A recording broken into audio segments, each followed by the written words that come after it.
Mon homme, voyez, nous devons changer notre stratégie. Nous ne pouvons pas continuer à attendre des informations avant de pouvoir opérer. Je m'en lasse. Tu vois, je dois rentrer chez moi avec une nouvelle voiture en décembre. Rester assis ici à attendre des informations n'est pas la façon dont je vais y parvenir. Il faut faire quelque chose. Même moi, je suis fatigué, et les gens qui nous fournissent des informations tardent, mais que pouvons-nous faire? Tout ce que vous suggérez, je suis dedans, nous devons mettre à niveau. Je pense que nous devrions utiliser nos mains pour chercher un endroit où frapper. Je vous suggère d'entrer sur le marché et de surveiller les magasins qui rapportent de l'argent, pendant que je me tiens dans la rue et que je surveille les gens qui transportent de l'argent de haut en bas. Si vous voyez, venez me dire, allons frapper là. Si je vois, je vous dirai, allons-y. Le temps, c'est de l'argent, et nous ne devrions pas le gaspiller. Mon gars, vous avez raison, faisons ce que vous avez dit. Rappelez-vous, une fois que vous envoyez, alertez-moi afin que nous puissions planifier quand opérer. Je ne vais pas perdre de temps là-dessus. Ne vois-tu pas que mes yeux sont rouges? Pour moi, on devrait cambrioler tous les magasins. Non, volons celui avec de l'argent, donc nous atteignons notre objectif. D'accord. Tati, bienvenue. Je vous remercie. Combien coûte 15 pièces de seau? 3000 $, ma. D'accord, emballez-les pour moi. Combien coûtent 10 paquets de tapis de sol? 5000 $. D'accord, emballez-les pour moi. C'est la bonne boutique. Guy, j'ai trouvé un magasin, ce type gagne beaucoup d'argent, nous devons frapper très vite. Vous savez quoi? Donnons-lui un mois pour gagner plus d'argent, puis nous irons là-bas, dans la nuit, et emballerons tout l'argent. Si nous partons maintenant, nous ne verrons peut-être pas assez d'argent. Il a dû vendre beaucoup de marchandises au cours de ce mois et avait prévu de les remplacer, alors nous allons y aller et porter l'argent. Vous avez raison, laissons-le jusque-là. J'espère que ce client qui a dit qu'il viendrait aujourd'hui viendra quand même. J'ai tellement faim que je pense que je dois d'abord manger. Merci Dieu, pour les clients que vous m'apportez. Paul, jusqu'où? Je vais bien et toi? Bien, allez, allons manger. J'ai faim et je veux aller manger quelque chose. J'ai faim aussi, je n'ai pas mangé de nourriture l'après-midi. Attends-moi, permettez-moi d'écrire les choses que j'ai vendues. Ok mais. Soyez rapide, s'il vous plaît. Bonjour monsieur. Je voudrais acheter 5 bouilloires. 1000 $. D'accord, emballez-les pour moi. Ce type vend un marché ici, pouvez-vous imaginer une personne achetant un marché de 1000 $? Je ne vends même pas jusqu'à 1000 $ toute la journée. Merci beaucoup ma sœur. Je vous en prie. Paul, dépêche-toi. Je viens s'il vous plaît, laissez-moi l'écrire. D'accord, sois juste rapide. Bonjour, je veux 10 packs de bouilloires électriques. 2000 $. Emballez-les pour moi. Donc je perds juste mon temps là-dedans, pas étonnant qu'il aille au marché à chaque fois. Pierre, j'ai fini, allons-y, pour que je puisse revenir à temps, je ne veux pas rater mes clients. Très bien. Mec, tu vends du marché là-bas. Je remercie Dieu, je ne l'aurais pas fait sans sa grâce. Comment va ton côté? Je pousse petit à petit, et par la grâce de Dieu, je suis capable de faire des ventes aujourd'hui. Je remercie Dieu pour cela. Quiconque est ici, s'il vous plaît apportez-nous de la nourriture et soyez rapide. Mec, allons-y. J'ai fini de manger. Moi aussi j'ai fini. D'accord, payons la nourriture. Que veux-tu dire par là? Tu veux dire que tu ne peux pas payer pour moi? Je ne vous comprends pas. Vous savez, j'essaie juste de grandir, il n'y a pas longtemps que j'ai commencé des affaires, et vous ne m'avez pas dit que ce serait moi qui paierais, de plus, vous faites des affaires et je fais des affaires, apportez votre propre part de l'argent et payons. Alors vous ne voulez pas payer? C'est très bien, allez payer le vôtre, et je paierai le mien. Voyez ce type, vous ne voulez pas sortir votre argent, tu veux que ce soit moi qui paye. Je suis désolé de vous décevoir, mais nous ne nous sommes jamais mis d'accord sur quelque chose comme ça. Pas de problème, je t'ai entendu, je m'en vais, bye bye. Guy, attends-moi, allons-y ensemble. Je vais quelque part. Ok alors. Je m'occuperai de ce type. Il fait plus de ventes que moi, pourtant il a refusé de payer pour moi. Il est trop radin à mon goût. Je vais lui rendre la vie inconfortable. Je vais commencer par m'assurer qu'il le poursuive depuis cette boutique pendant que je prends le relais. Je traiterai avec lui jusqu'à ce qu'il regrette d'être venu au monde. Laissez-moi aller rencontrer son propriétaire d'abord. Dieu merci, je connais le propriétaire de sa boutique. Bon après-midi monsieur.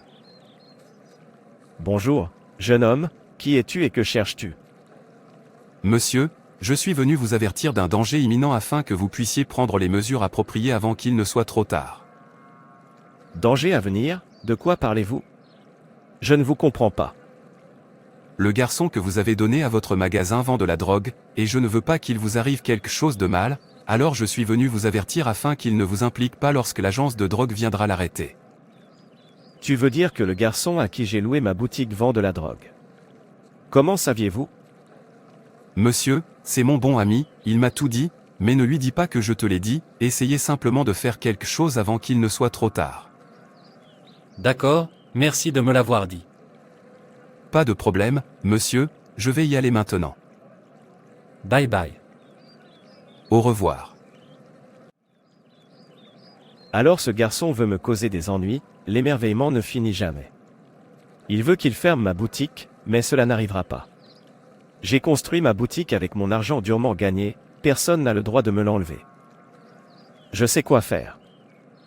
Il faut qu'il quitte ma boutique tout de suite, s'ils l'ont envoyé pour venir me détruire, je lui dirai aujourd'hui qu'il ne m'a pas vu. Je lui ai dit que je ne voulais pas d'une personne irresponsable dans ma boutique. Il a dit qu'il était quelqu'un de bien. Maintenant regardez-le, il doit quitter ma boutique. Où est ce criminel qui se dit mon locataire? Bon après-midi, propriétaire. Qui est votre bailleur? Je vous donne une semaine pour emballer vos affaires et quitter ma boutique. Monsieur, que s'est-il passé? Où ai-je mal tourné? Vous m'avez entendu dire une semaine, et c'est tout ce que je suis venu dire. Qu'est-ce que j'ai fait? Juste une semaine. Après une semaine, si je te rencontre ici, tu sauras jusqu'où. Monsieur, attendez, vous ne m'avez pas dit ce que j'ai fait pour mériter ce genre de traitement. Monsieur, attendez, qu'est-ce que j'ai fait? Qu'est-ce que j'ai fait à cet homme? Où voulait-il que j'aille? Laissez-moi revenir et vous rencontrer là-bas, alors vous saurez pourquoi il m'appelle le grand guerrier. J'ai tué un lion de ma main nue, je vous ferai la même chose pour avoir osé me causer des ennuis. Un chiffon et 3 chaussures. Mec, pouvez-vous imaginer, mon propriétaire m'a juste donné un préavis rapide. Êtes-vous sûr? Que s'est-il passé? Je veux dire, pourquoi? Je suis surpris de moi-même, je ne lui dois rien et je ne me souviens pas l'avoir offensé de quelque manière que ce soit. Où veut-il que j'aille? Et eux, je suis tellement confus, je ne sais plus quoi faire. Tout ce temps j'ai lutté, et maintenant que j'ai enfin trouvé un bon magasin, ils me demandent de partir sans explication. Tous ces propriétaires, ils sont trop imbus d'eux-mêmes, comment peut-il juste vous donner un avis rapide? Trouvez juste un autre endroit et laissez cet endroit pour lui. Où vais-je trouver un endroit comme ça? Il m'a fallu beaucoup de temps pour trouver un si bel endroit, et j'utilise juste mon argent pour remplir ma boutique. Je n'ai pas vendu beaucoup de mes biens. J'aurais aimé qu'il m'ait donné au moins 2 semaines, date à laquelle j'aurais vendu tous mes biens. Vous n'avez pas le choix, regardez simplement autour de vous et vous verrez un autre bon endroit. Vous ne me comprenez pas. Je viens d'importer des marchandises dans ma boutique, je n'ai pas beaucoup vendu, alors où dois-je les transporter? Je n'ai pas assez d'argent en main en ce moment, et trouver un autre endroit comme celui-là sera difficile. Maintenant, je comprends. Ne vous inquiétez pas, Dieu pourvoira à vos besoins, d'accord. Merci, j'y vais maintenant.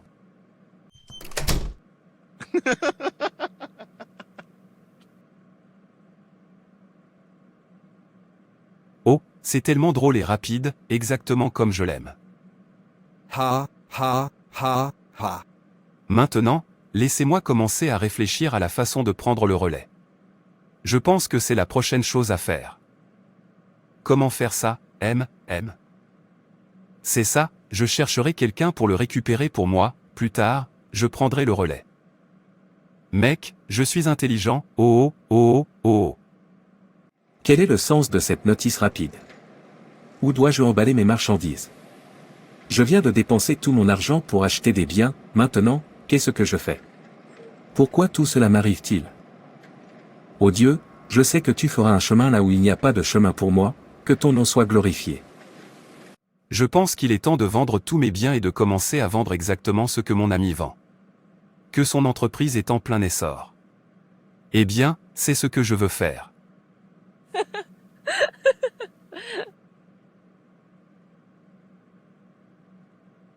J'ai enfin réussi.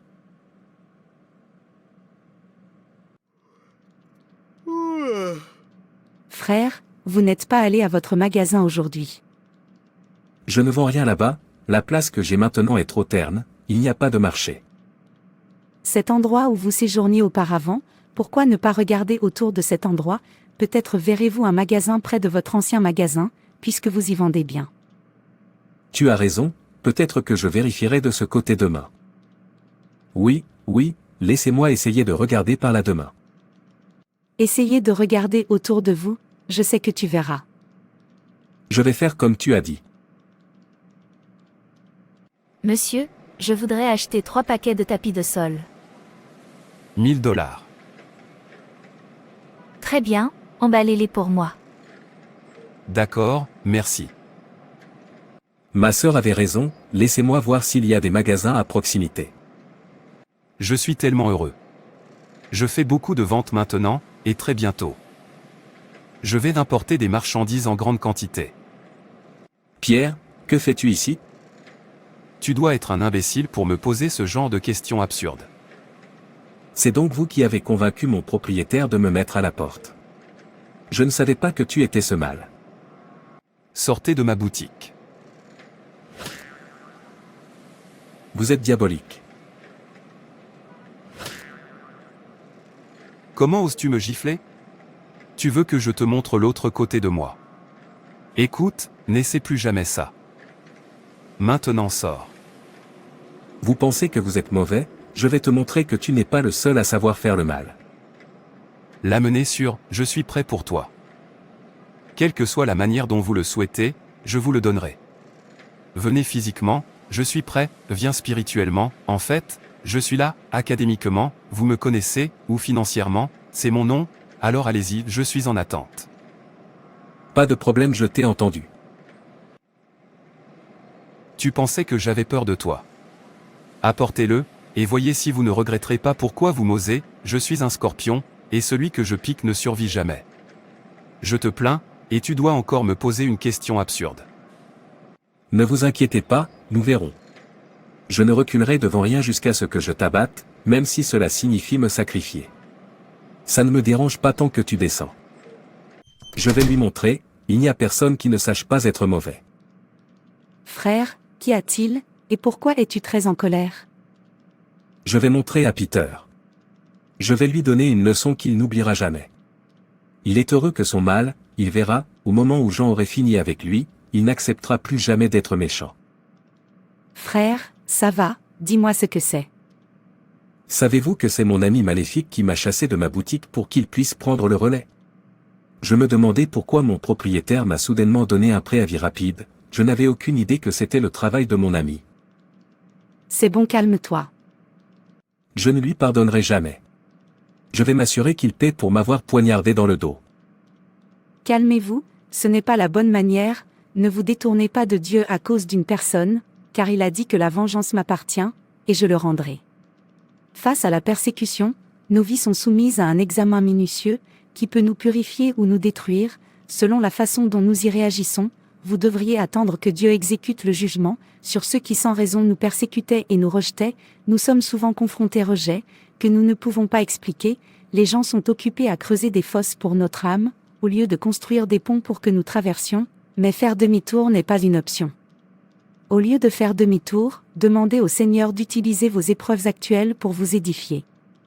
Ne rejetez pas Dieu à cause de la persécution, attendez-le et laissez-le se battre pour vous. Si vous le combattez vous-même, vous risquez de vous détruire. Mais quand vous permettez à Dieu de combattre pour vous, il fera honte à l'ennemi et vous donnera la victoire. S'il vous plaît, mon bon frère. Ne quittez pas Dieu, il n'y a pas de route en dehors de Christ.